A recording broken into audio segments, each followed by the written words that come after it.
Om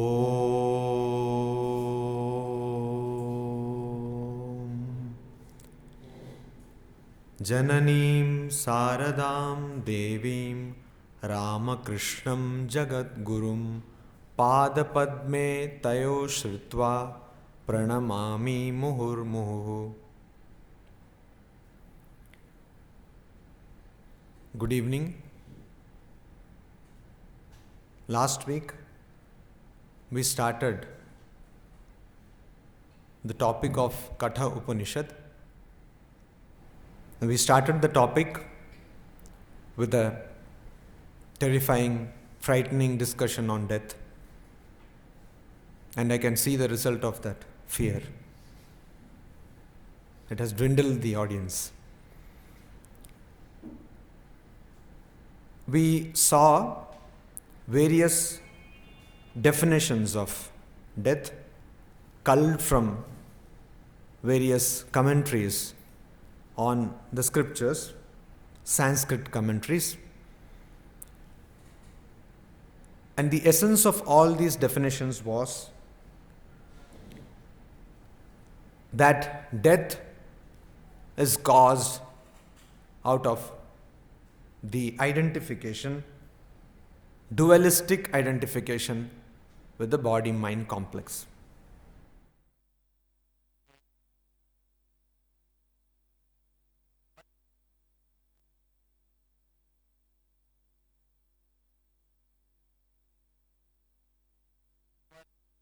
With the body fades away.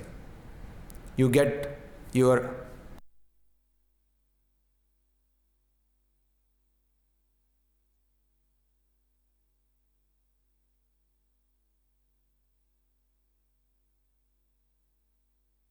of your eternal existence. There is no death in reality. That is what we saw last week. We also saw that any living organism goes through 6 stages of changes, which are called Shraddha according to Yaska. And we saw how modern neuroscience has also come to the conclusion that the locus of body is not as distinct as it appears to be. We further saw some utterances of Swami Vivekananda on death and the incident of Yaksha Prashna from the Mahabharata. Of the many questions asked by the Yaksha to Yudhishthira, the one which was pertinent and relevant in this context is, what is the biggest surprise? Wonder. And Yudhishthira answered that even though we see day by day many people going to visit the residence of Yama.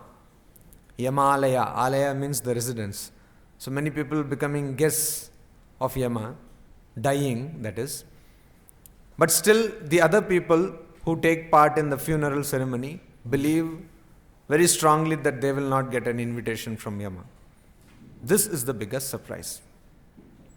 Then we saw that the difference between man and animal or human and non-human living being is only the difference of the ability to transcend this body-mind complex, the ability to go beyond what we are seen to be. No system, mechanical or otherwise, has this ability. No system can go beyond its system. Only a human being can. The brain, the mind can actually transcend the brain and the mind. And this happens because there is a link between the divine and the human. And this is what is lacking in all the other living beings. And only when we harness this link only when we harness this power of going beyond ourselves, that we are actually being true to our human identity. And unless and until we do this, we are more brutes than human beings. The Sanskrit verse, dharmena hina pashubhi samana. The word dharma does not mean religion. In Sanskrit, every word has a wider connotation than the supposedly equivalent English word. So dharma also is not the equivalent of English religion. So dharma, if a person, human being, does not have dharma, does not aspire to be a dharmic person, which does not mean religious in the traditional sense of the term. If you are a dharmic person, it does not mean that you have a tilak on your forehead, or you have a sacred thread across your body, or that you visit the temple, or that you circumambulate a particular temple 4 times, another 7 times. All these kinds of seemingly meaningless rituals do not constitute dharma. Dharma means the very perspective on life, the very outlook of life, which will lead you to something which is beyond the mundane, beyond the transitory, beyond the ephemeral. That is dharma. And unless you are a dharmic person, unless you are a person who strives to go beyond the system of body-mind complex, you are nothing but very much equivalent to the pet you have, Vodafone pug. You are more similar to that pug, and you do not have the distinction of calling yourself a human being. This is what we saw. Ahara nidra bhaya maitunam cha samanyam etad pashubhir naranam dharmo hi tesham adhiko visheshah dharmena hinah pashubhir samana. So death with a difference. We intend to die differently. Something like the monk we were talking about the other day, though he was a very illustrious monk with lot of spiritual austerities in his life. But we, instead of having to face death as an accident, let us have an appointment with death. Can we do that? Is it possible? I can find some smiles saying that this person is out of his mind, obviously, and talking about such things which is totally impossible. But no, it seems, not only from Hindu scriptures, but also scriptures from other major religions, it seems that it is very much possible to have an appointment with death, not to be frightened by death. Churchill was once asked that, when will you die? So he said, death met me 3 times and every time it found me very busy. So prefer not to disturb me. I'm paraphrasing his exact quotation. So there are different perspectives, different ways of looking at this phenomenon of death. And there is a way where you can transcend this death. And that is what we will try to find out. How can we do that? By a study of Katha Upanishad, linking it to our daily lives. Before venturing into the Upanishad proper, we need to understand this Vedic heritage. Because unless you do that, it will be difficult for you to venture into any Indian scripture, not only the Upanishads, the Gita, or the Puranas, or any other text called the Prakarana Grantha. Prakarana Grantha, Prakarana means a particular section. Grantha means a text or a book which talks about a particular section. So Prakarana Grantha, it will be difficult to study a Prakarana Grantha without understanding the basic qualities of Indian scriptures or the basic details of Indian scriptures. So we will do that. What you are seeing on the screen now is a palm leaf manuscript from one Veda, the Yajur Veda. It also has the marks which are used, accents for chanting. We will come to that later. Can any one of you tell me, not in chorus, but individually, what is the scripture of Hinduism? Please raise your hands and I will ask you. Can any one of you tell me the scripture of Hinduism? Please. As Maharaj Sudhirana discussed that the Ved, Upanishad, Gita, Ramakrishna, Katha I want it in one word, and it is actually in one word. Vedas, yeah, Vedas. Unfortunately, and interestingly also, many people in our country do not know that Vedas are the scriptures of Hinduism. If you ask this question to an ordinary person, the answer you will get is Gita, Ramayana, Mahabharata. Neither of them are scriptures of Hinduism. The basic scripture of Hinduism are the Vedas.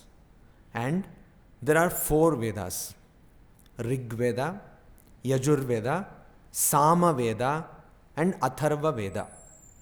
Rig Veda, Yajur Veda, Sama Veda, and Atharva Veda. How these came to be, how these came to be classified, and what the word Veda means, we will come to now. To begin with, let us start with the word Veda. When I say scripture, immediately an image of a book, and people here in IIT are familiar with black jacket covered, dull looking books, tomes rather. So once I went to IIT Chennai long back, and I saw that beautiful journals, all those covers were thrown away and given all the black, uninteresting covers. I said, why do you do this? Poor people, let them have these colorful covers. So, when we talk about a scripture, immediately either we get the idea of a palm leaf manuscript like this, or we get an idea of a big book. And to be comfortable of having not to study that scripture, we think that the book is very big and in a language which is inaccessible. Thankfully for us, it is in Sanskrit, so, it is Shastra, this I cannot study. So, I am exempted automatically from studying. But if somebody will translate it into English, then my problem starts, because then I can access the book. But by Vedas, no books are meant, says Swami Vivekananda. Vedas do not refer to any books. What do they refer to? They refer to a mass of eternal knowledge. They refer to a mass of eternal knowledge which are verifiable and which are attainable by anybody. This is the biggest claim of Hinduism, which makes it closer to science. These are verifiable truths. These are not truths which are non-verifiable. These are contestable, verifiable truths which can be attained by anybody. Any one of you here can attain these truths, realize these truths, only if you follow the particular system. Like any particular scientific methodology, if you follow the methodology, you can arrive at the same result which other person has arrived at. Similarly, Vedas denote a mass of knowledge that are eternal, and they are verifiable truths which can be attained by anybody.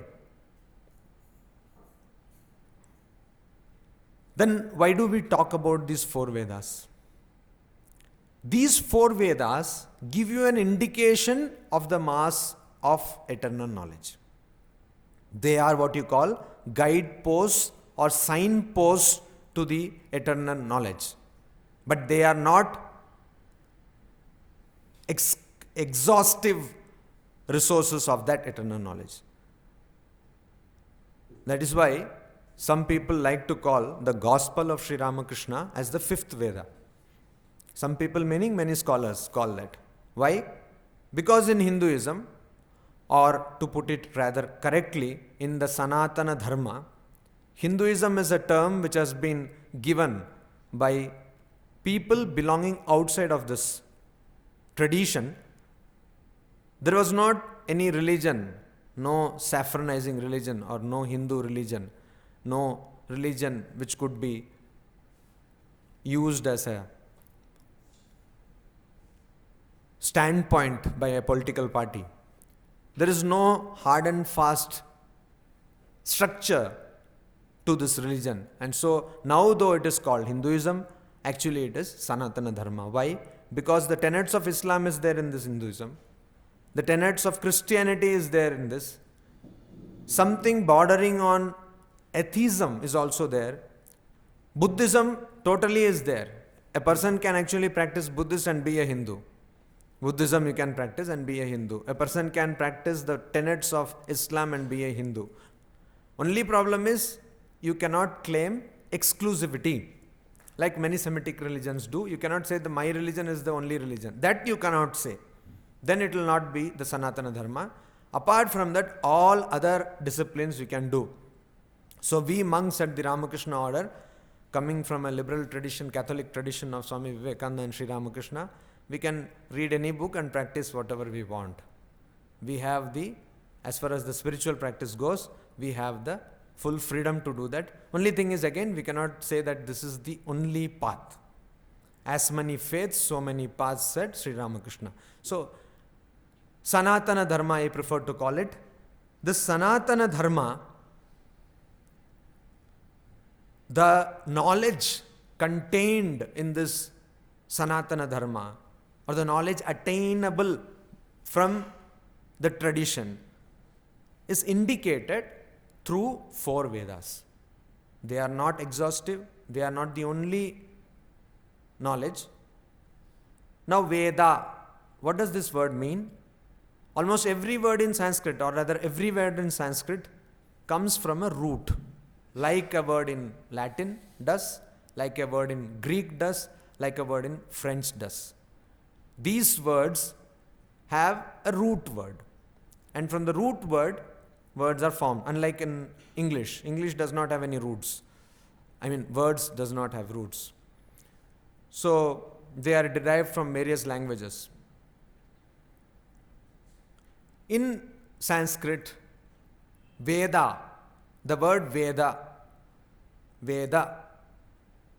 it is not Veda, there is no akara after the Veda. Though in English we write Veda, it is actually Veda.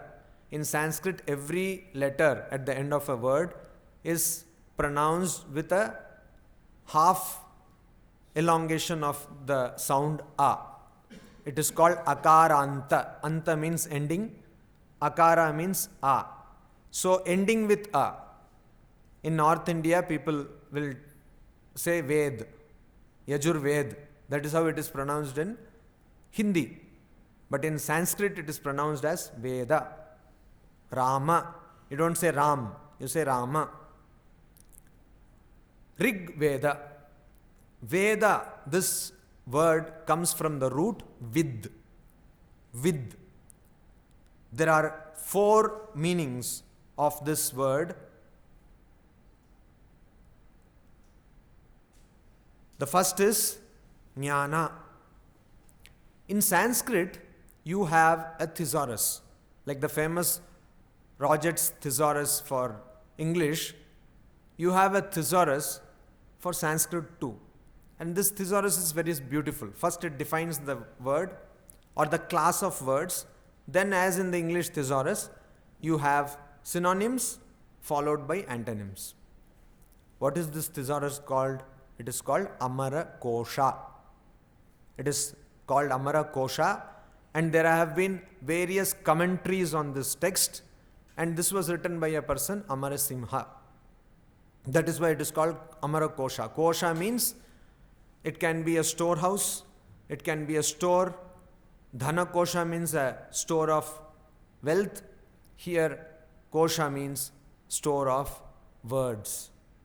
So, Amara Kosha, because it was written by Amarasingha, Amara Kosha. Here, the word with has been given 4 meanings. The first is with jnane, means the root with denotes jnana, knowledge. That we know that the Vedas do refer to a mass of knowledge. And when I say vidya, I again refer to knowledge, it's a different derivation. When I say vedyati, he knows, he or she knows, again it is from the same root with. So here Veda also comes from the same root with. Then there is another one meaning, it is with labhe, the meaning of attainment.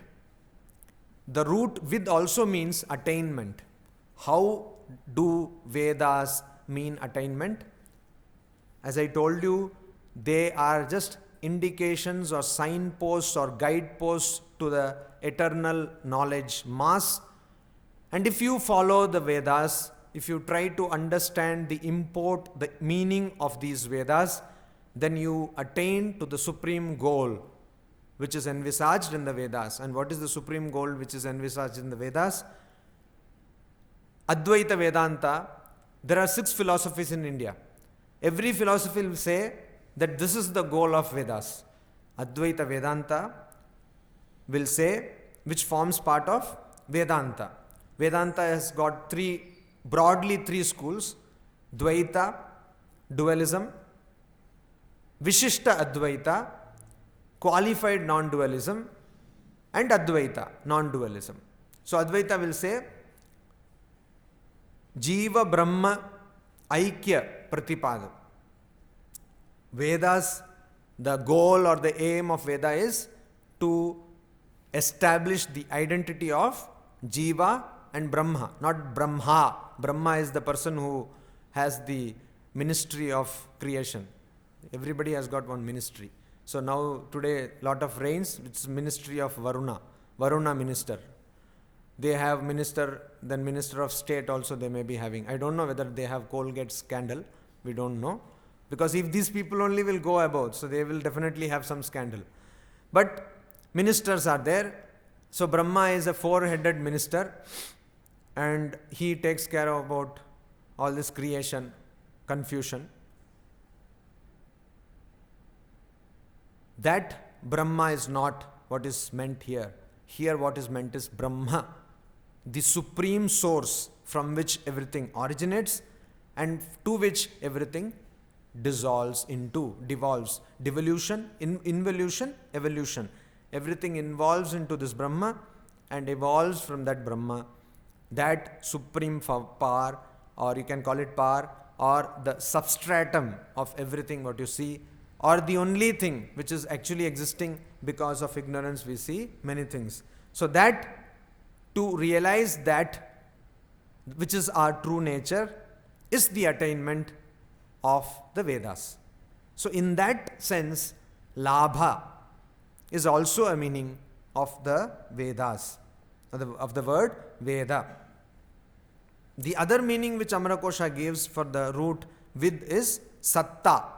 What does that mean? You are aware, I hope, of the term Sat Chit Ananda. Sat Chit Ananda. And the popular translation of this term into English is existence, consciousness, knowledge, existence, consciousness and bliss. Sat Chit Ananda. And some people try to make it more specific, saying existence, consciousness, knowledge, bliss, absolute. They say absolute. So Sat Chit Ananda. Sat means I exist, therefore I am, said a famous Western philosopher. Who said that? Descartes. So Descartes said, cogito ergo sum. That means I think, therefore I am. He did not say I exist, therefore I am. But Advaita Vedanta says, I exist, therefore I am. It is another big topic which is called Aham Graha Upasana. What is the link between you? This question can be asked to anybody who believes in God or does not believe in God. What is that which does not change in you? Anybody, can you tell me? Nowadays, we are living in the world of Facebook, Twitter, and of what? Facebook, Twitter, and everything. So, the first thing you do in Facebook is you upload your first class photograph and tell all your friends to find. And they try to tag you, and all wrong faces are tagged, and then you say, hey, I am not this, I am this person. So, how much you have changed? Or some people will say, you have not changed at all, etc., etc. And there are so many comments. Atma. So, I was born.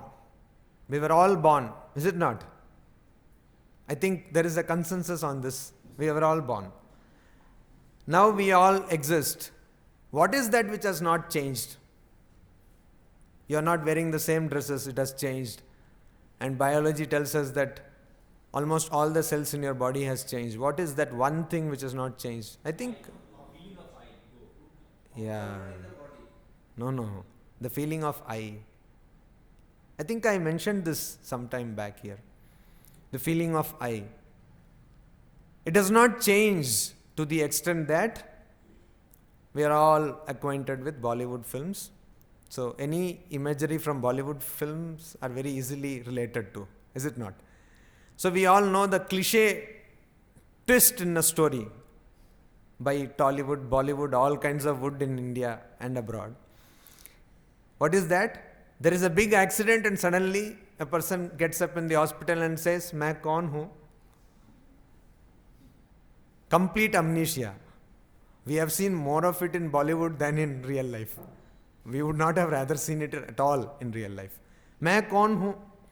Even there, and medically it is true, even there, the person does not ask. There is no doubt about the existence of I. There is no doubt about main. Main is all right, but main kaun hu? Problem is with only the name and maybe who that person, heroine. Both things are problematic, but otherwise everything is clear. Main kaun hu? Even complete amnesia does not remove the consciousness of I.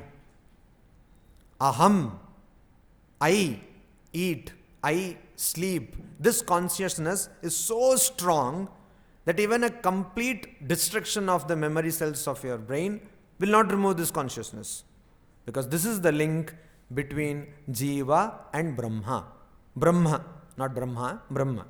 This is the link between the small lowercase s self and the capital S self. Your true nature and your apparent nature. Your limitless nature and your limited body-mind complex nature. The link is given by God. Like you have the boot sector in the computer, or some computers come with a recovery option. You just press that button and it goes to factory settings, is it not? So that all the viruses, everything is taken care of. So similarly, God has sent some factory settings option.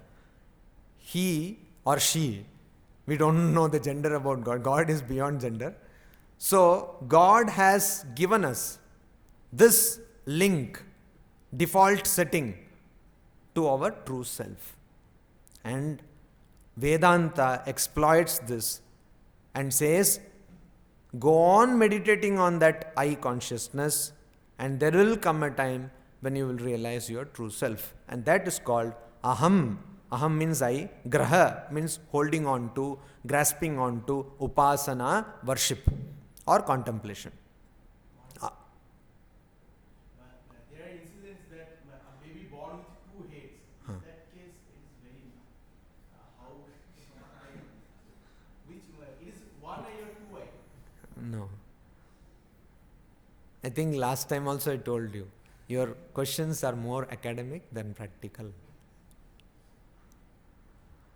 So let us, I think the incidence of having two heads, babies, are very less, And because you also do not have two heads, and I also don't have two heads, let us drop this question here.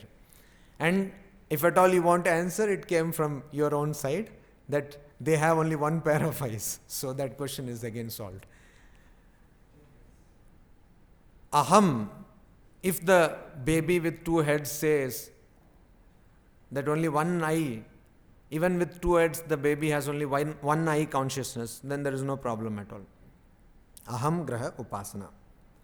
So satta means existing. The very concept of existence, jayate. Now I come back to the definition, because there was some confusion why there should be a separate stage posited. Why there should be a concept of separate stage. Jayate itself means being born. Why there should be asti? This is why that asti was told there, to stress the concept of existence. Jayate, you are born. Asti, you remain. You exist. It is a philosophical question, but it is very real also. You exist. So, with sattayam. The Vedanta has told that we have to go on meditating on the I consciousness. That is one way of attaining the Brahma Jnana, or the realization of yourself. I consciousness we are already having, or it's some kind of, as Thakur has differentiated it, Kachami, Pakami, that kind of thing. You start with the I consciousness which you have, and having the process of, that is a good question, by the process of either neti or saying that this is also connected to Brahman, either by affirmation or by negation, you arrive at the truth. But you start from the consciousness which you have. Even Thakur will say, you start with kacha ami only. Thakur says kacha ami, immature ego. You start with kacha ami only, and you go on practicing, contemplating, meditating, and attain a stage of paka ami. As he gives very eloquently in his example of the cow. Always it is saying amba, amba, and it gets so many thrashes. It is killed, and when the drum or what is made out of that hide, skin, then it says tuhu, tuhu. Swami Vivekananda will put it in a different language. He says that sledgehammer blows.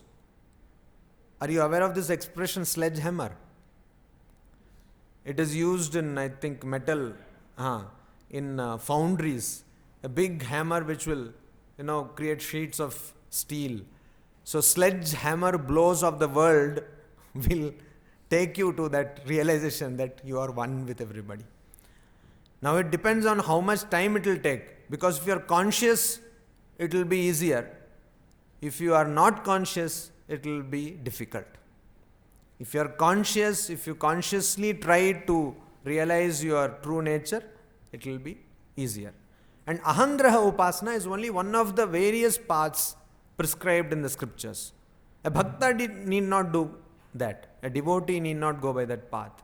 For the devotee, he or she can think that everything is Lord's creation. Everything happens by Lord's will alone. Then, so this is satta. With sattayam. Then, with vicharane. There is the fourth meaning of the root with, which means vicharana. Vicharana means discussion, cogitation, contemplation. I tell you that I am a fool.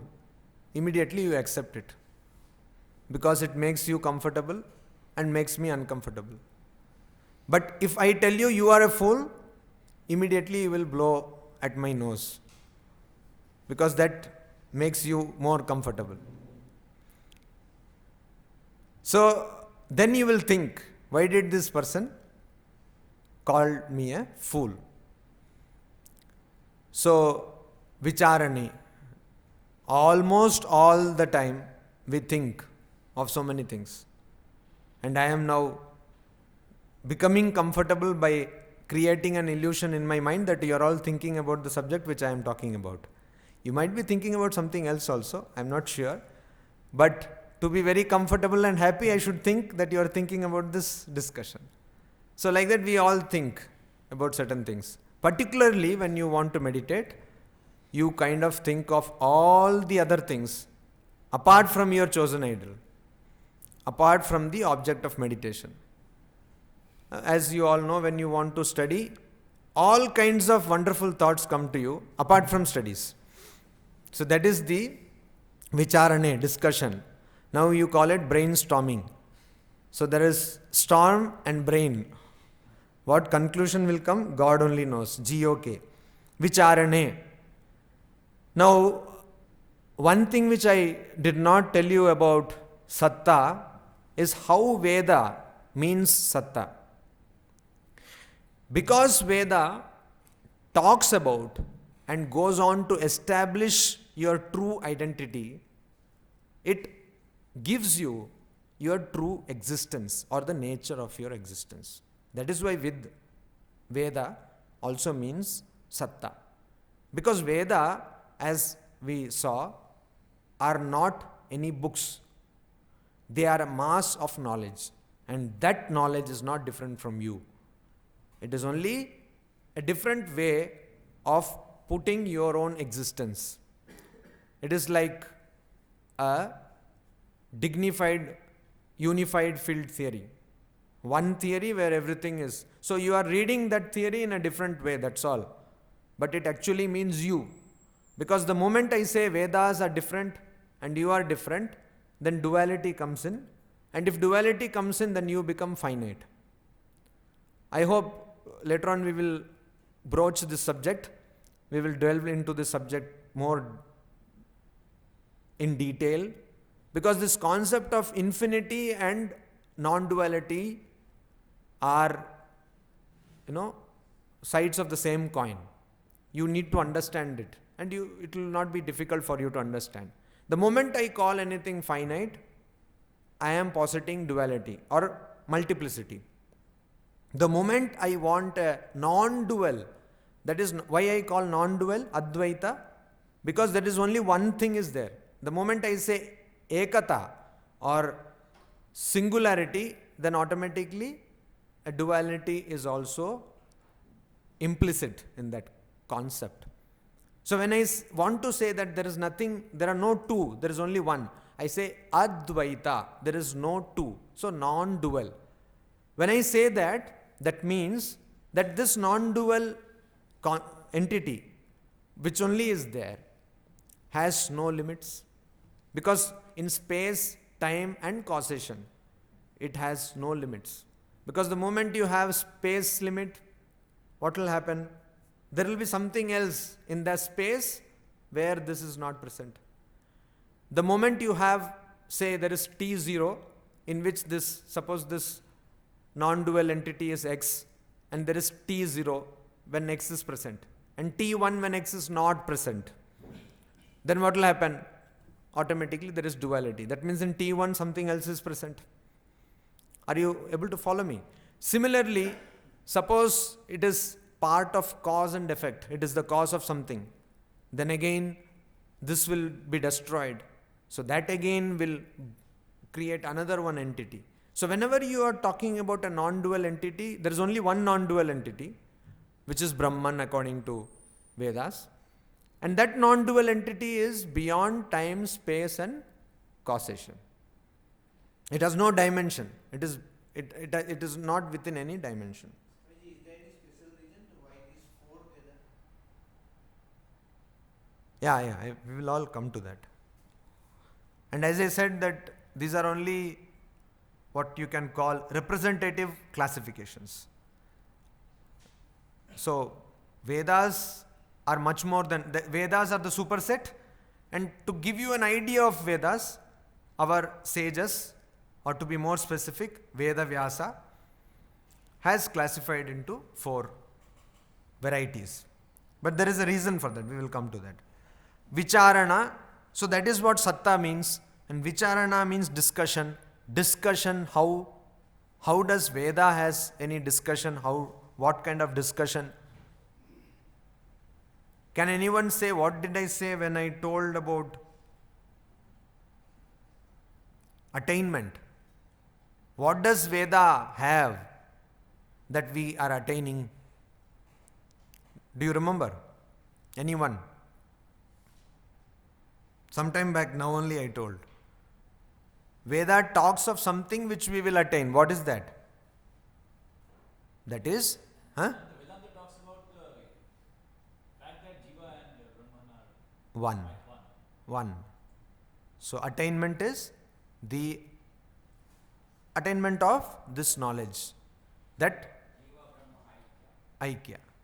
That the Jiva and Brahma are one. How do you attain it? So, our scriptures say that there are great statements, Mahavakya. Mahavakya. Maha means great, Vakya means sentence. There are great sentences in the Vedas which they give you 4 representative sentences. Aham Brahmasmi, Ayam Atma Brahma, Tattvamasi,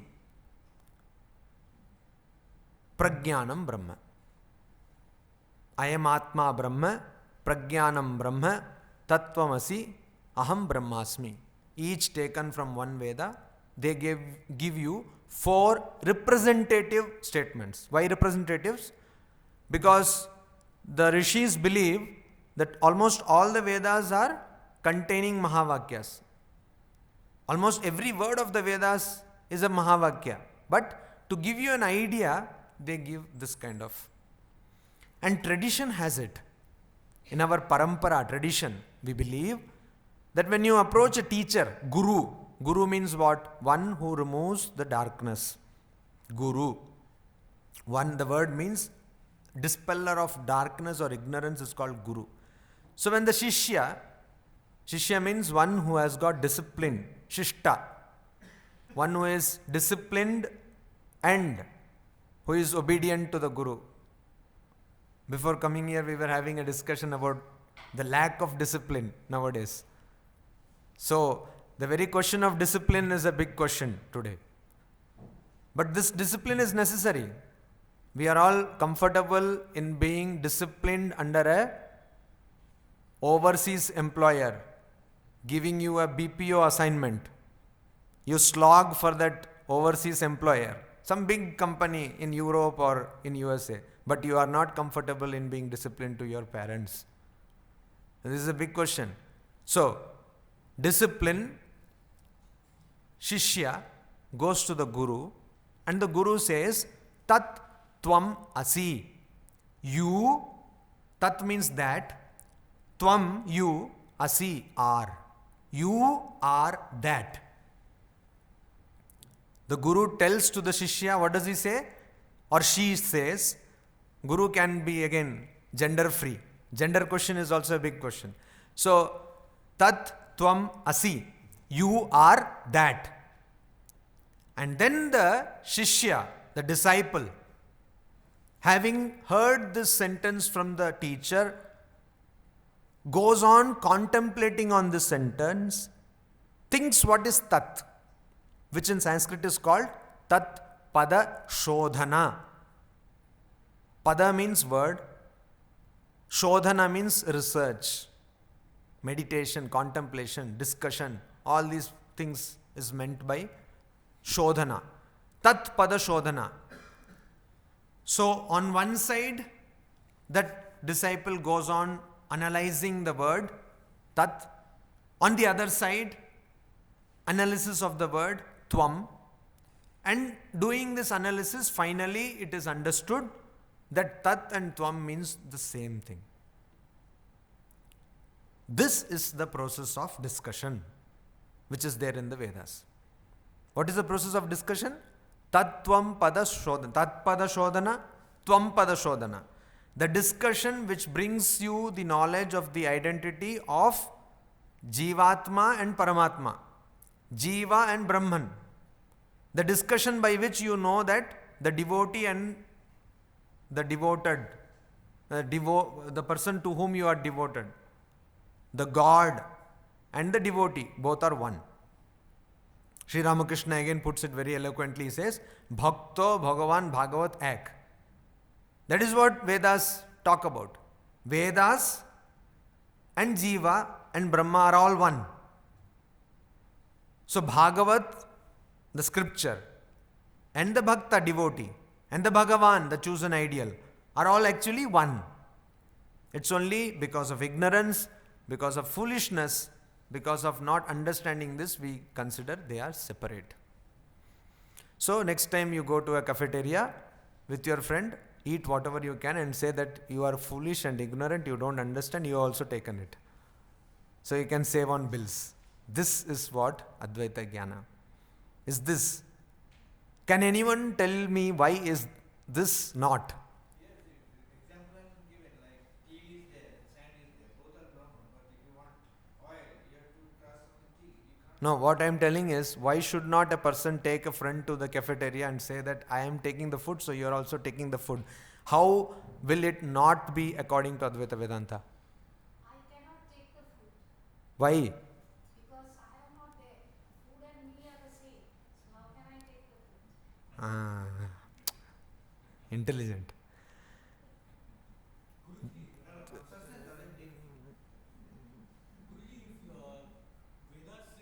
Please don't use that word. Huh?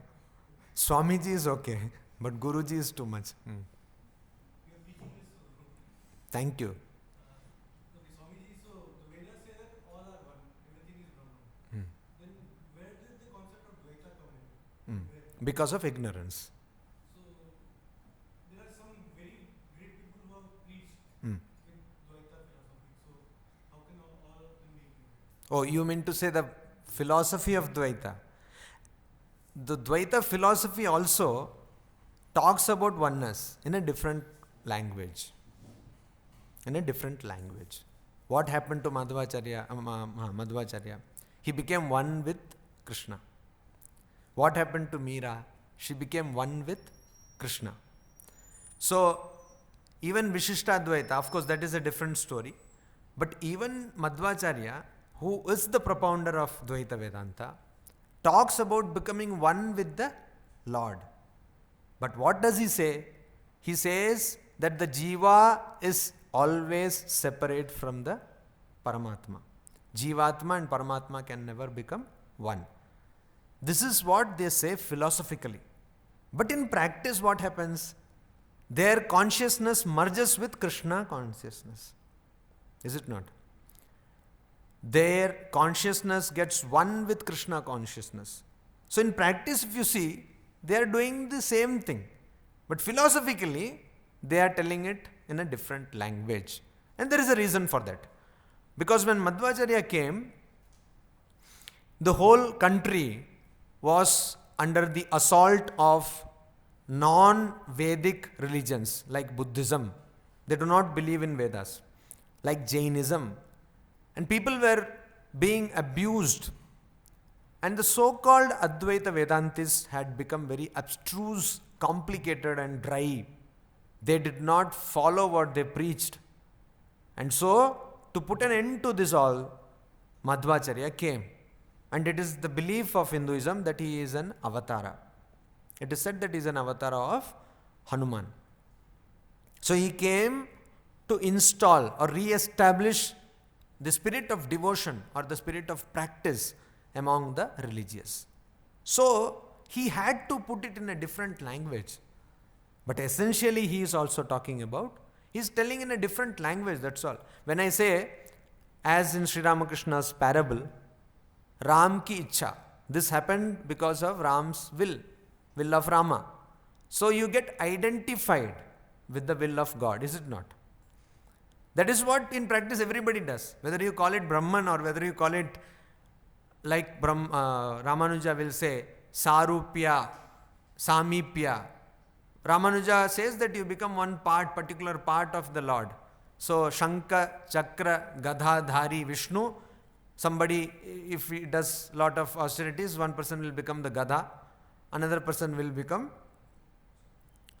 About the Gadha, now that you said Guruji, there is a small story about one Guruji. One Guruji got an illustrious disciple like me. So now you know my intelligence, lack of it also. So this Guruji said, Sarvo Upanishado Gavo. Do you know, are you aware of this shloka? This is one of the dhyana mantras of Gita. Dhyana mantras, contemplation on Gita verses. So Sarvo Upanishado Gavo. Dogdha Gopala Nandana. This is the first line of that verse. So Sarva Upanishado Gavo means all the Upanishads are cows. And Dogdha, the person who milks, Gopala Nandana, son of Gopala Sri Krishna. So this shloka was told. Now the illustrious disciple who had the same mental caliber like me, he asked, Guruji, sab to samajh mein aaya, I understood everything. But ye do gadhe kaun hai? Do gadha. So do gadha ye, who are these two donkeys you are talking about? Do, two, gadha, donkeys. So who are these? So the Guru saw at his face and said, one is you, definitely. And the other one is me. Because knowing your extraordinary intelligence, I am even venturing to teach you. That shows that how foolish I am. Did you follow the joke? No, I can understand you didn't follow, no? Dogdha. Actually in Sanskrit there is a word called Dogdha. D-O-G-D-H-A. Dogdha means the person who milks. So, in Hindi you know Do Gadha. So that's what. So Do Gadha Gopala Nandana. So the Gadha, not that Gadha. This is the first the Gadha. So you can become Gada, mace. You can become chakra, everything. If you become very close to the Lord. That is the theory of Ramanuja. That theory also was brought because he saw that at that particular period of Indian history, this was necessary. And Madhvacharya, there are interesting incidents in Madhvacharya's life. Madhvacharya's logic is very complicated. We have a phrase in English called devil's advocate, because only devil needs the advocate. God does not need. So the greatest criminal needs an advocate. So Madhvacharya saw that devotion needs to be infused. But philosophically to posit a duality is always it is not very scientific. So all the Madhva texts or post-Madhva texts are in very complicated Sanskrit language, and you should know Nyaya, logic, very thoroughly to understand even. Very tough texts. So Madhvacharya used to argue like that and make everybody followers of the Dvaita school. And if somebody does not follow, he used to beat them. That is what is written in the biography. And that was necessary. It was Madhvacharya who brought the order of Nagas. You know, there is a order of Nagas who are basically naked people, naked monks, who take care or protect monastic communities. Because there was so much of exploitation of monastic communities, people used to come and physically assault them. So Madhvacharya created an army to protect these, because every religion is preserved through a monastic community. Let it be Christianity, let it be Buddhism, let it be even Islam. It is through people who are devoted. In Islam there is no monasticism, but it is through people like Maulavis, etc., that Islam is protected. So Madhvacharya did. So Madhvacharya's contribution to Hinduism is phenomenal. Most of the patterns of devotion like you have in Udupi would have been lost but for Madhvacharya. So there was a specific purpose for bringing that philosophy. But in essence what they do is they all become one with God. So in essence everything is Advaita. But in philosophy there are various differences. Why only in, not only in Veda, Advaita or Vishishta Advaita. Even in Advaita there are various schools. There are 40 schools in Advaita Vedanta. So we are people who can create a lot of confusion. So one person says that this particular, what is Ajnana? About that there are so many theories. Let us not go into all those complications because they are more academic than practical. Practically we need to understand that the moment you posit a finite entity, your infinite entity is lost. This everybody can understand, is it not? It is very clear. Now vicharana, discussion. So we have seen how the root vid is attributable to the word Veda by all these meanings. Vid meaning knowledge, vid meaning attainment, vid meaning existence, and vid meaning discussion. Jnana, labha, satta and vicharana. What does Veda talk about? We can see some definitions of Veda. What does Veda talk about? Nishreyasa karani karmani avedayanti iti Veda. Nishreyasa karani karmani avedayanti iti Veda. It came to be known as Veda because it preaches those karmas by following which one can attain moksha. Nishreyasa. Liberation. This concept of liberation will always come in Indian philosophy. There are 6 philosophies. Can anyone tell me what are the 6 philosophies? You are all already you have studied, epitome texts like Aparokshanubhuti. Great treatises. No. No. You are a good student, so you are disqualified to answer. See, otherwise other people will not get chance. What?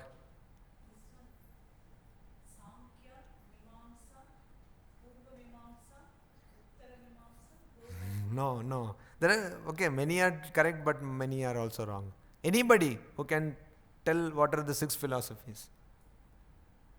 None? Sankhya is the first. Then yoga. So you see there are 6 philosophies. 6 come in pairs. Pairs. Philosophies in Indian tradition are called darshana because these are not armchair philosophies like Western philosophies. You do one thing and you tell one thing. These are darshanas. These are actually life-oriented philosophies. Okay. So existentialism may be one philosophy which has come out of a particular life condition. But most of the other Western philosophies like positivism, and many other philosophies, logical positivism, these do not find direct correlation to life. So, here it is not that. Here it is a darshana, something which you are actually seeing. That is why it's called darshana. It's a seeing of truth. It's a perspective on life. There are 3 questions always in every philosophy. The question of God, the question of the soul, and the question of the world. A philosophy has to define 3 things: soul, God, and world. Then only it can be called a philosophy. Sankhya Yoga. Sankhya is the first, then Yoga. Sankhya was started by Kapila. Then Yoga was started by Patanjali. Then Nyaya Vaisheshika. It is not Visheshika. You seem to be very morose because you are disqualified from answering. So, Nyaya was started by Gautama. Nyaya was started by Gautama, propounded by Gautama. Vaisheshika by Kanada. So, Nyaya, Vaisheshika. We call it twin philosophies. Sankhya Yoga, Nyaya, Vaisheshika. Then, Uttara Mimamsa is the second one. Purva Mimamsa and Uttara Mimamsa. There is no Mimamsa, Purva Mimamsa, Uttara Mimamsa. There is only one Mimamsa, but there are 2. Purva Mimamsa and Uttara Mimamsa. Uttara Mimamsa is also called Vedanta. Purva Mimamsa was propounded by Jaimini. and Uttara Mimamsa by Badarayana. Another interesting thing in our tradition is we all believe in formula. Most of us think that all these formulas are the invention of Greek people, trigonometry and all that. But we are the people who invented formulas. We Indians invented formulas 6,000, 7,000 years before. What is a formula called in Sanskrit? Sutra. And there is a wonderful translation which proves nothing or explains nothing. It is called aphorism. Most of the translations of Sanskrit words do not give you any sense at all. So aphorism, aphorism, aphorism, aphorism is a sutra. Sutra, what is a sutra? Asandigdam, alpaksharam, asandigdam, saravat vishwato mukham. Alpaksharam, it has got very few words, very few letters. Akshara actually means not word, letter. Very few letters. Asandigdam, and it is beyond doubt, or rather the correct translation will be unambiguous. There is no ambiguity. Asandigdam, saravat vishwato mukham. And that has got meaning, which is like it has got the meaning of the entire universe in a nutshell. So it is told that if a rishi could reduce one syllable even, one matra in a sutra, that rishi had the enjoyment of getting a son. Putra labha. So much joy that he could reduce one. So, are you getting the point? If suppose in a sutra there are 10 letters, suppose a rishi could reduce from 10 letters to 8 letters, the rishi will have the joy equivalent to the joy of having a son born. So much joy. Now I will give you a parallel in modern day context. There is a programmer, and the programmer is doing programming in, say, what language? Which language? C. Of course C. Here in IIT everybody will see C. Okay. So C. And the programmer is writing, say, 30,000 lines. It's 30,000 lines. Okay, when you have to say, just assume, let us assume big. So one person was told that, Dhorun, suppose you get a lottery of 1 lakh. And he said, Are, jokon dhorti habe. When you have to only suppose, why 1 lakh? Say 100 crores. So 30,000 lines. And another programmer, intelligent person, probably like him, because all spectacle people are intelligent according to me. So, and he has also got this, no? These are the two essential conditions of being intelligent. Spectacle and... So, intelligent person like him comes and says, you are a fool, you do not know anything about programming. I can write this whole thing in 15,000 lines. We do this all the time. So that is what testing is all about. Is it not? If you have written a coding in, you have done a coding in more lines, it is rejected. Quality control reject. Similarly, those days, sutras, they used to reduce. Why? Because then it is easy for you to remember. Storage is easy. Retrieval is also easy. So sutra, all these darshanas have their basic texts as sutras. Sankhya sutras, Yoga sutras. Then what was the next? So you also should have this function of storage. Then only you can neutral. Nyaya sutras. Then sutras. Then Purva Mimamsa sutras. Or it is called Mimamsa because the other one is called Vedanta. Then Vedanta sutras. So Sankhya, Kapila wrote Sankhya sutras. Then Yoga, Patanjali wrote Yoga sutras. Then Gautama wrote Nyaya Sutras. Then Kanada wrote Vaisheshika Sutras. Kanada is Kanada is our atomic scientist. He is our closest equivalent of a nuclear physicist. Kanada. Because most of what he talks about atoms, he talks about molecules, he talks about all those stuff, compounds and all that. So Kanada, Vaisheshika Sutra. Then Purva Mimamsa is by Jaimini. Jaimini Purva Mimamsa Sutra. It helps if you note, otherwise God only knows. Then Purva Mimamsa. Then Vedanta Badarayana, which is also called Brahma Sutras. So they all wrote sutras. Based on these sutras, different schools of philosophies were propounded. All these 6 schools are called Astika Darshana. Astika Darshana. Why Astika Darshana? Anything which believes in Veda, which has as its supreme authority the Vedas, is called an Astika Darshana. So when you are arguing with these philosophers, you can say, Iti Shrutehe. That means it has been told in Shruti. That means in Vedas. So there will be no more argumentation. If it has been told in Vedas, means sacrosanct. Jainism, Buddhism. Jainism was propounded by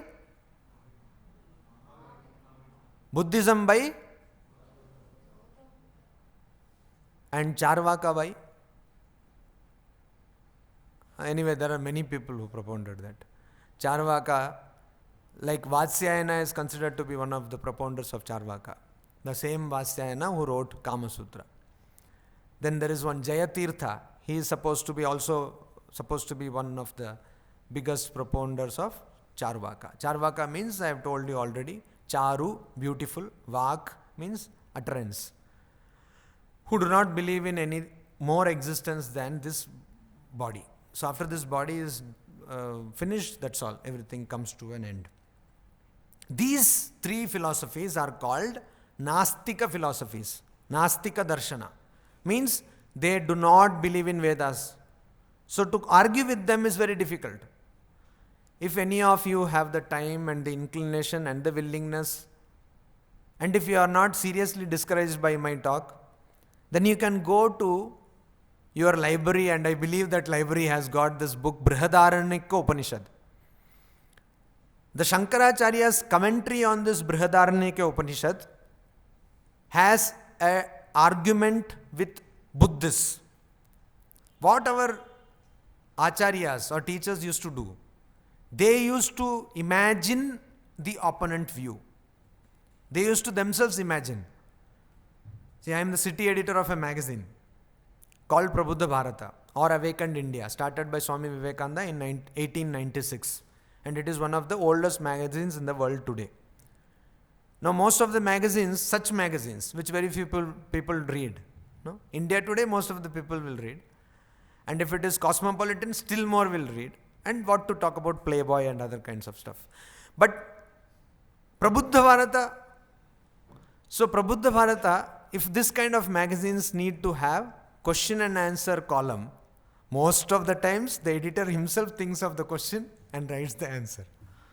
This is the secret, and that is why we have not introduced that column in our magazine. We have thought about it many times, but then again the question came, who will ask the questions? And we know the job secret, that this is the trade secret. That editor, if you read Telegraph, there is a supplement on Sunday, graffiti, and I am sure that as survival strategy, I read it for the humor, okay? That person has an uncanny sense of humor. So, survival strategy, I am sure that it is written by himself. Name and address withheld. It is always withheld. So, it all happens. This kind of stuff always comes in magazines. So, like that, our acharyas also were greater editors. They used to themselves ask the question and give the answer. So, they used to think, they used to imagine, okay, if a Buddhist is given this argument, what will he tell? They used to read all the Buddhist texts. Imagine the scholarship. They didn't have Googlaya Namaha. They didn't have Wikipedia. Nowadays, most of the things, even what I use in the slide, is taken directly from Wikipedia. So it saves time, right? You have to just read and see whether there is a factual inaccuracy and all, just copy paste. So there is a huge movement for, what is it called? Open space, open content. So all videos should be open space, all books should be open space. People should not pay for knowledge. I am a strong supporter of this. I don't know how many of you are. I feel that everybody should. Why should I? I need to watch a Hollywood movie. Why should I pay money for that? I should not. But who should pay money? All these Pepsodent people, these Bisleri people, they should pay money because they want their products to be marketed. So let them have what is called in-cinema advertising. They show ICICI Bank's photo and let ICICI Bank pay. Why should I pay? Why should knowledge? Because it is against Indian tradition or any tradition to charge for knowledge. Books also, we can have advertisements in books and we can give books free of cost. Video, there is a big site. Do kinds of gymnastics to find out that asana in which we are comfortable. Yes, this happens. Unnecessarily we keep on spending time and knowledge should have no cost. So those days there was no Google I Namaha. They had no access to any Wikipedia. But still they studied, they went through text and also they did not have libraries. You see, Shankaracharya had to travel all through length and breadth of India from Kashmir to Kanyakumari and this side also to get one palm leaf manuscript. To understand which tika, which commentary, which gloss has been told by somebody. They actually physically strived for the cause of knowledge. We belong to that tradition. Let us remember this. Because once, about 5 years back, the Australian Prime Minister, he said that I am proud to belong to a race of thieves and thugs.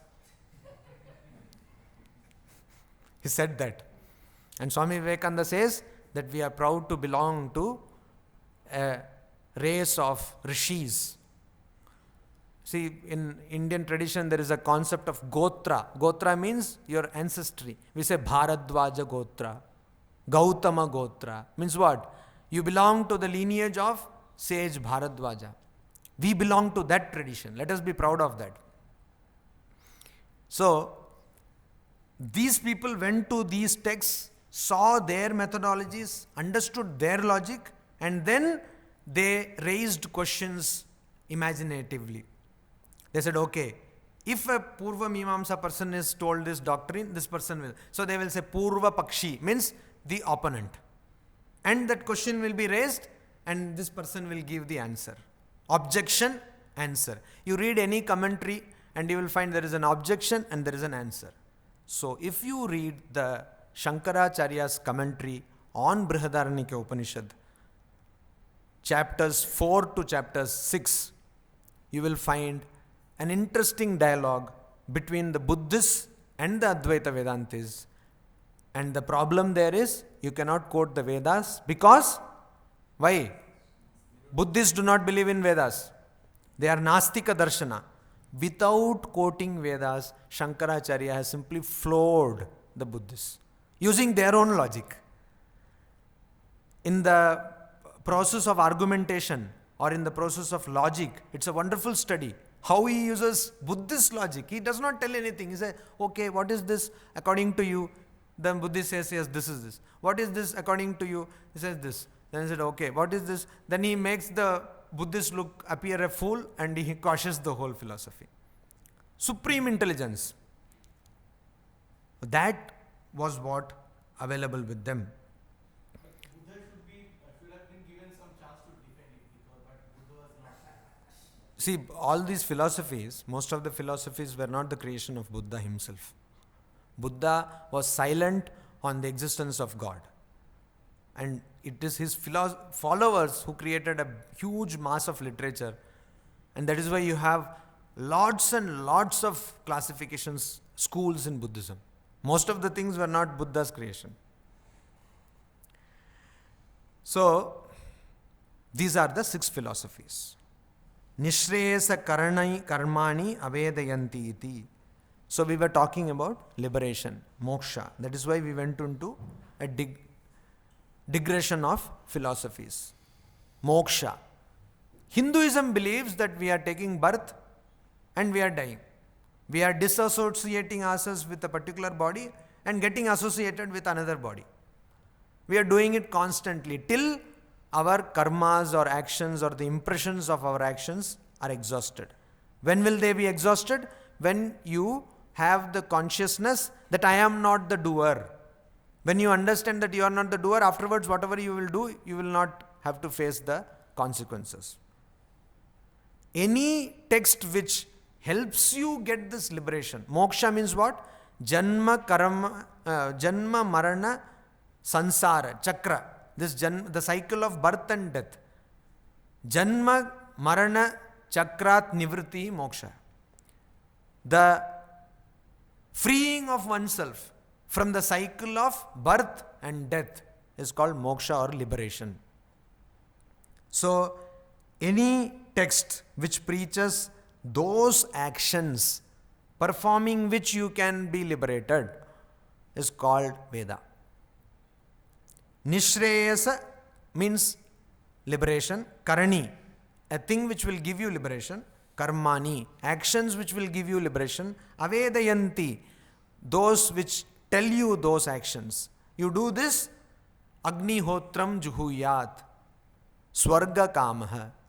There is a utterance in the Vedas, says Swarga kamaha, one who is desirous of attaining heaven, Agnihotram juhuyat. You have to perform the sacrifice called Agnihotra. So many people have the title Agnihotri. Agnihotri means what? That means the person should be performing Agnihotra. The only Agnihotra he may be performing is, but that is not what was intended. What was intended was, most of you may not know, but these are interesting things, small nuggets of truth you should need to know. Tradition, Agnihotra. What is this Agnihotra? I have seen some families who actually maintain it even now, today. Agnihotra. Morning they will have a fire.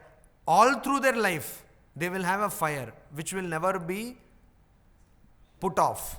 The fire will be there in the coal form or some form, it will be there. Morning they will light the lamp near their altar, shrine, using that fire. They will cook using that fire. Whatever they do till their death should be through that fire, which is a sanctified fire. You may call this a primitive kind of religion or whatever, because anthropologists will love to do that. They will say, oh, because they were cavemen and they had this and blah blah. Okay, but still they have this tradition. They have everything done through that fire. And that is why it's called Agnihotra. Agnihotra means a person who is the preserver, custodian of fire. So if you want to attain heaven, you have to do that sacrifice. Agnihotra karma. Any text which tells you such actions which will lead you to liberation is called Veda. Ishta prapti anishta pariharaya alaukikam upayah yo grantha vedayati saha vedaha. Ishta prapti anishta pariharayoho. I think it will help if you have some kind of notepad from the next class onwards, because believe me, otherwise it will be difficult for you to remember things. Any text or a book, grantha can mean both text or a book. Any text or a book which tells you how to attain what you want to attain, which may be a bucket of KFC or a pizza from Domino's, whatever you want to attain. Any text which tells you what you want to attain, the means to attain what you want to attain, ishta prapti. And anishta pariharayo, and the means to avoid what you do not want to attain, examination. Any text which tells you how to avoid examination and go to KFC and eat always bucket. So that text is called Veda. But there is one problem. You see, they knew that you will talk about examination and KFC, and they are very clever. So they added this word, alaukika. This definition is given by one of the commentators on the Veda. So they gave the word alaukika. Alaukika means which is not natural. Supernatural means which is not of this world. So you will do the sacrifice, but that does not belong to this world. So now KFC is not possible. Alaukika, it should not belong to the world. Any means of attaining what you want and means of avoiding what you do not, but it should be supernatural, both the means and what you want to attain. Suppose you want to attain heaven and you don't want to go to Naraka. Any text which tells you how to do this is called Veda. Now we have slowly, already there is nice drizzling going on since morning, and this dull drone of this discussion, and slowly we are getting into a high ecstatic state of sleep. This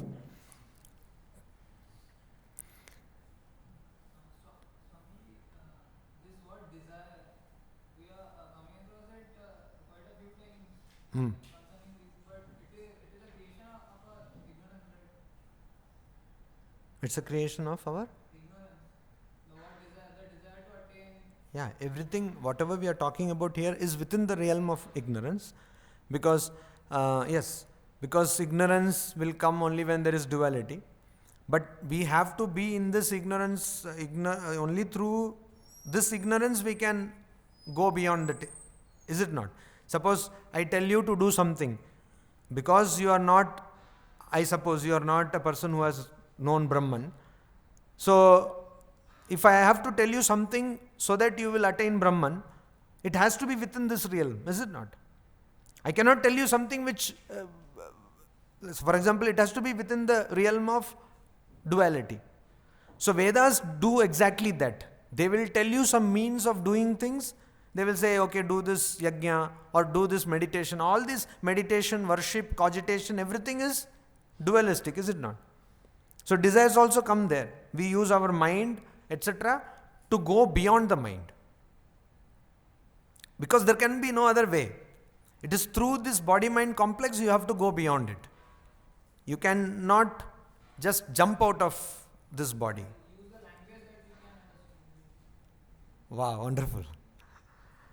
So, that is a very good way of putting that nothing is being understood. What I am telling is, suppose I want to go to,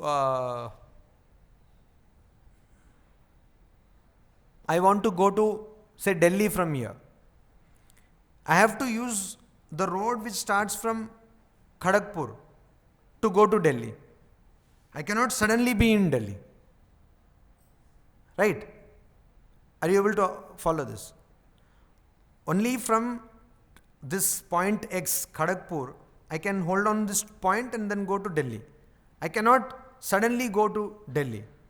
Just like that. So you are using a reference that you know. Yeah, exactly. So we have to always use a reference which I know. So I know only dualistic realm. I know only this world. You may be telling me that what I am seeing is out of ignorance, but I am in that ignorance all the same.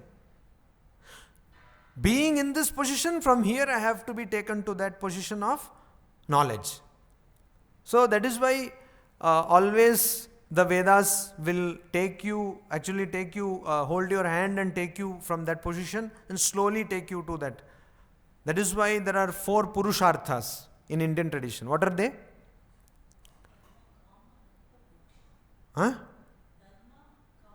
Dharma, Artha, Kama, Moksha. So you have righteousness, you follow that, you attain wealth, Artha. And using that wealth you fulfill your desires, Kama. And finally you attain to liberation. Dharma, Artha, Kama, Moksha. So you see, that is how it is. Kama is not avoided or it is not rejected. It is a phase, it is a stage. Is that clear? Has anybody else to ask anything? Swamiji, if we want to attain moksha, that is our desire. But if we are one, everything is one. So the very knowledge that there is no two is moksha. Actually, what is happening, what possibly we came to think, I mean, we think in our own intellectual plane. Exactly. In our own intellect. Which is dualistic. Yeah, that is absolutely. I mean, there I can say that the question of ignorance. I mean, certainly I may say, why? I'm not ignorant. I Yes, know that yes. there is only one. Yes. I can say, but that's only knowing, academic knowing. So that's what. There are two types of, there are even in classical Vedantic texts, they talk of, here one interesting thing comes. There are two levels of realization. One is you study and you heard, but that is no realization. Then you go on cogitating. First you learn, hear from the Guru, then you go on cogitating, and suddenly, intellectually you are convinced that it is all Brahman. But even that is not the ultimate realization. Then you find that actually you are not able to perceive. Though intellectually you are convinced, but in reality you are seeing manifold existence. You are seeing many, you are not seeing one. So you have to again do the process of meditation, contemplation, or whatever process you take, and then finally you will arrive at a point where you have the concrete knowledge, just like I have the concrete knowledge of this book. I show this book to everybody understands this is the book. There is no questioning about that. Everybody knows. Similarly, there will be a concrete knowledge that this is Brahman. That is realization and that is moksha. There may be some misunderstanding that whether he actually attained Brahma. Any doubt about this realization is a proof that it is not a realization. Not a realization. Means that, I mean, here, what I understand, that knowledge will dawn, knowledge will come. No, it will not. No, it will not come. Actually, knowledge is already within us. Ignorance will go away. Just the imagery, the example given is like a cloud is there which is obstructing the sun. Sun is always there. So cloud is obstructing the sun. The moment cloud goes away, sun is always there. So it's called swata pramana, means self-evident or self-revealing. Swata siddha. That is the term used. So what is obstructing? Ignorance. All the struggle is to remove ignorance, not to bring knowledge, because knowledge cannot be brought. It is already there. Swamiji, that Dvaita and Vishishta Dvaita, then Advaita. These are the stages. So start from Dvaita. No, it is not stage. That is a big misunderstanding. No. It is not stage. Thakur, when I say that Amitabh Das, this is Dvaita. And when ultimately Jivatma is a part of the Paramatma, that is Vishishta Dvaita. No. See, these are three please do not confuse. These are three philosophies. By just following Dvaita, you can attain the highest moksha. You don't need to go to Advaita. These are only philosophies. That is why when he asked about how these people were great people, how can we say that these are different schools, then I told that point. They all, spiritual attainment is same. These are all different philosophies. Let us not confuse. It is not that suppose you have to get moksha, it does not mean that it does not mean that you have to go to Dvaita, then Vishishta. No. And what in case of Sri Ramakrishna, because he came as an incarnation, as a world teacher, he practiced almost everything. That does not mean I have to practice Christianity as he did. Not necessary. But sir, Maharaj, there are some Babaji who claims that they attend Brahma after smoking ganja. Have you tried? Have you? Because I have serious doubts about that, okay? I doubt. It is their feeling. They tell that, yes, I have attended Brahma. See, let us, you see, that's what I was telling, that a person, why will not a person be able to tell? Suppose somebody goes to cafeteria with a friend and says that now I am established in Advaita doctrine, so I eat, you don't need to eat. Why is this a fallacy in Advaita Vedanta? Because Advaita Vedanta, you are a knower of Brahman only when you have no idea of your body and mind. So when you eat, you are telling that your body has taken the food. When a person is saying, I am taking ganja, that means he is in the duality. That is why Sri Ramakrishna decried one sadhu. He was there in Dakshineshwar and he was having a, woman with him and doing all sorts of nasty things.